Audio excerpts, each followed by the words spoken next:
Oh, it's a very wet and grey day here on the farm today, but that won't stop us because we've got lots of things to be getting on with.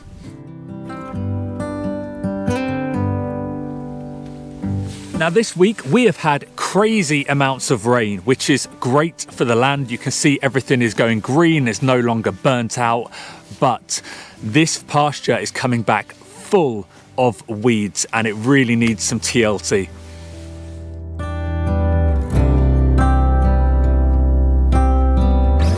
I think we have caused this ourselves. We are very neat and tidy people and we like to keep the grass as short as possible in the past and keep it nice and lush.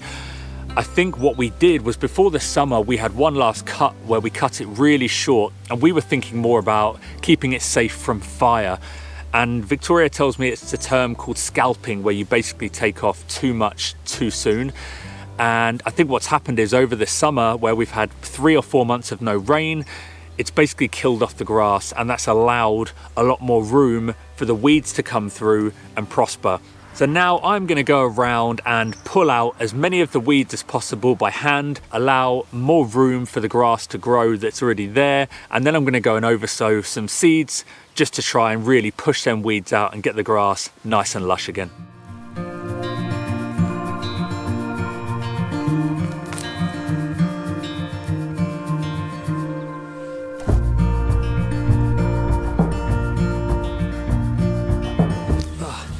This is one of those jobs where you just don't know where to draw the line.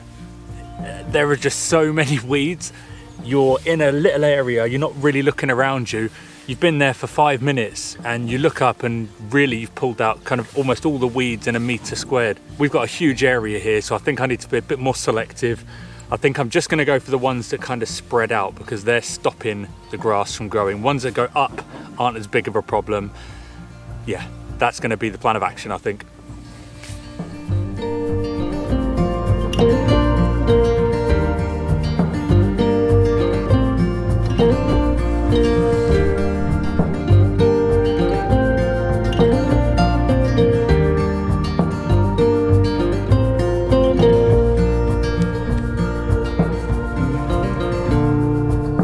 I don't know what it is about the rain, but it makes this little dog go crazy.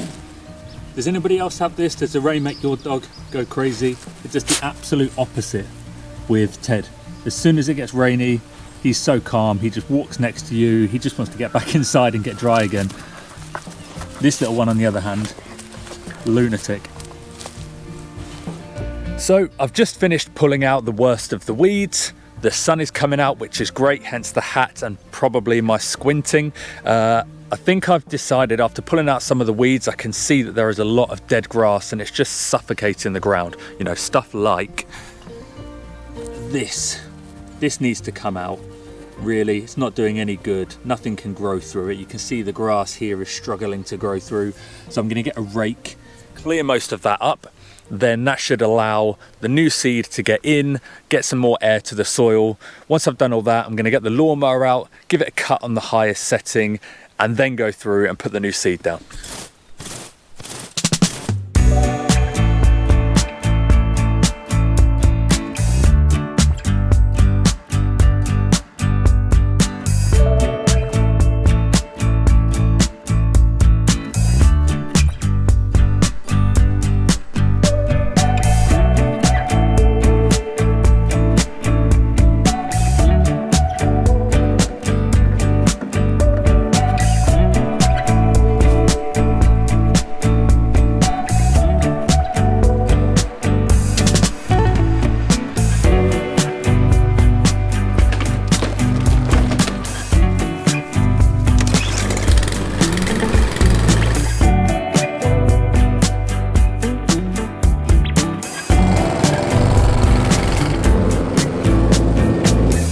So, grass cut.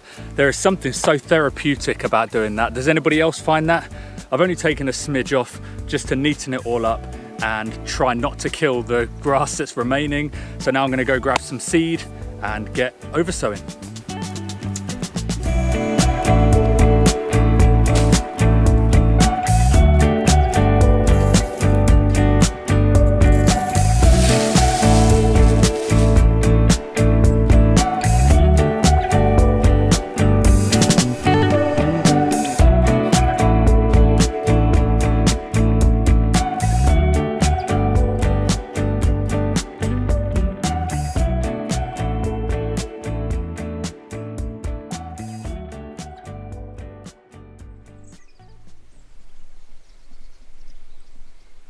I just about managed to get all of the seed down last night before the heavens opened, but that's great because now they've had a good watering, so hopefully we'll see them sprouting soon. But now I've got some exciting news for you about our tiny home build.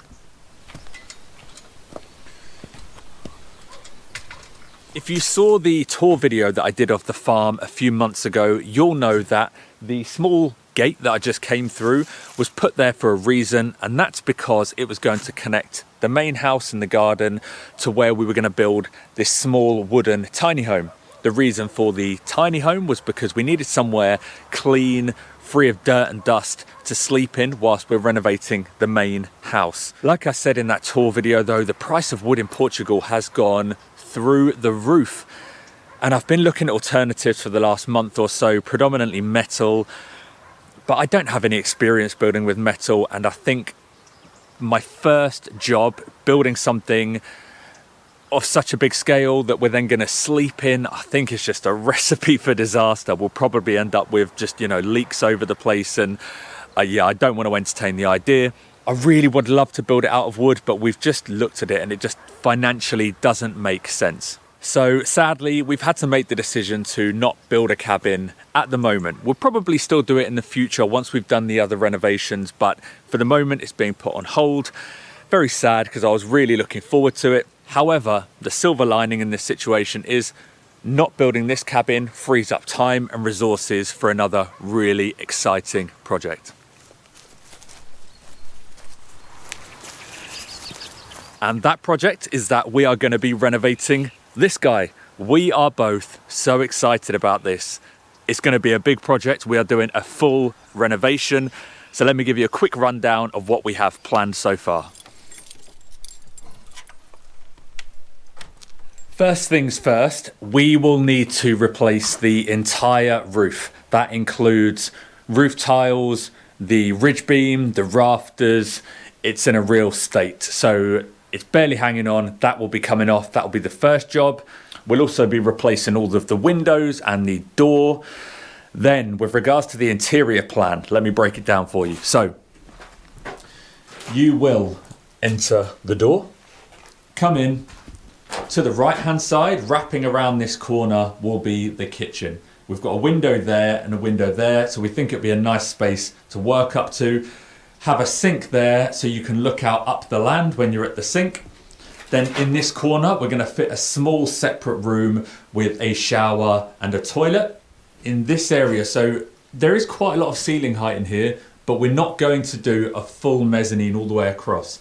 The internal measurement of this building is 5 meters on this longest side, and it's 4 meters on the shortest side. So if we had a full mezzanine that was big enough to get a bed in for us, you'd be walking in the door and either you'd have a mezzanine very much in your face, or if we put it on this side, it would be overhanging the door. So that's not really an option for us. We've decided what we're going to do is to put a split level mezzanine in, I think. So as you walk in the door, let me show you. You'll come in here. There's going to be a small staircase going up of about a meter and a half. We're going to have one mezzanine area there. Then above the bathroom up there, we're going to have another level. And I think that's just going to break it up a bit rather than it just being one big mezzanine that's kind of in your face from the second you walk in. So that's the plan as it stands. A few details might change because we're having to pivot on our plans pretty quickly from the tiny house to this. So although we're pretty happy with the configuration, we might find a few details that we want to tweak along the way, but I think that's basically it in a nutshell. Although it's a small space, it is a big project still, and there is a lot of work to do. So if that sounds interesting to you, make sure you subscribe and follow along because it's going to be one hell of a journey. We are already in talks with a company about ordering the wood for the roof rafters and the beams. So as soon as that comes in, it's all systems go and that roof is coming off.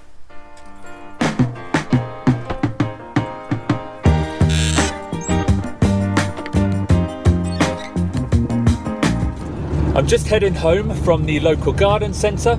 I picked up 5 different fruit trees and and when I get home, we've still got a few hours left today, so Victoria and I are going to plant them together.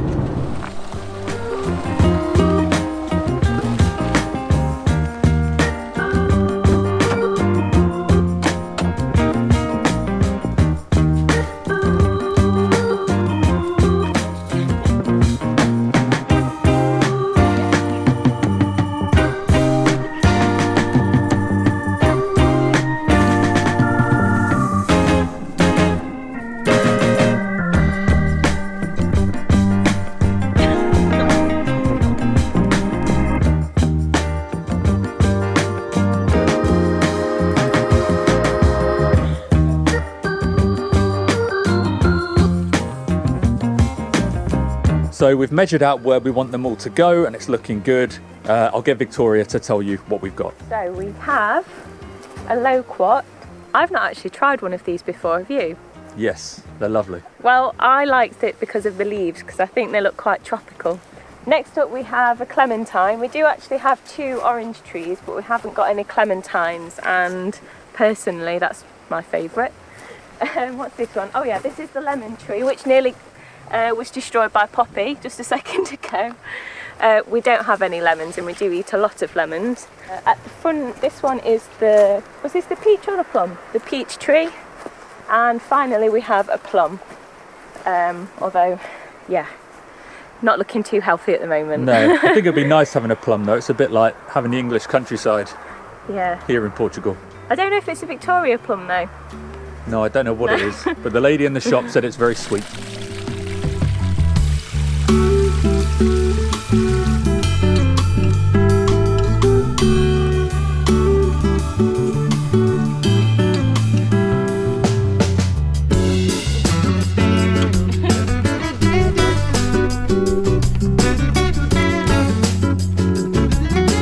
So the loquat is in, that's 1 down, 4 more to go. We've been mixing it 50-50 compost and soil. Victoria is struggling. She's pre-soaking the other ones before they go in their holes. They've got granite on them, but they're still falling over. Yeah, they're pretty slippery, aren't they? It's hard to get them to stand. They're so maybe buoyant. put the stones in between. There we go, plop. No better. So yeah, now we just need to get the clementine and the lemon in, and then the peach and the... You're right. Okay, I'm going to help Victoria out here because this is turned into a disaster.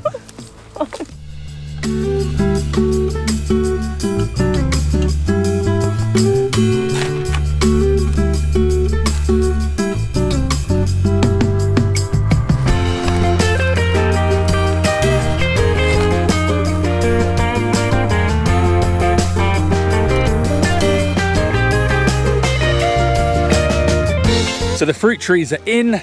I wish things grew quicker. I would love to be able to sample some fruits in the next few days, but I think realistically it'll be a couple of years until we get a taste for it, maybe next year. But I think I'm going to leave you there for today. It's time to go and walk the dogs.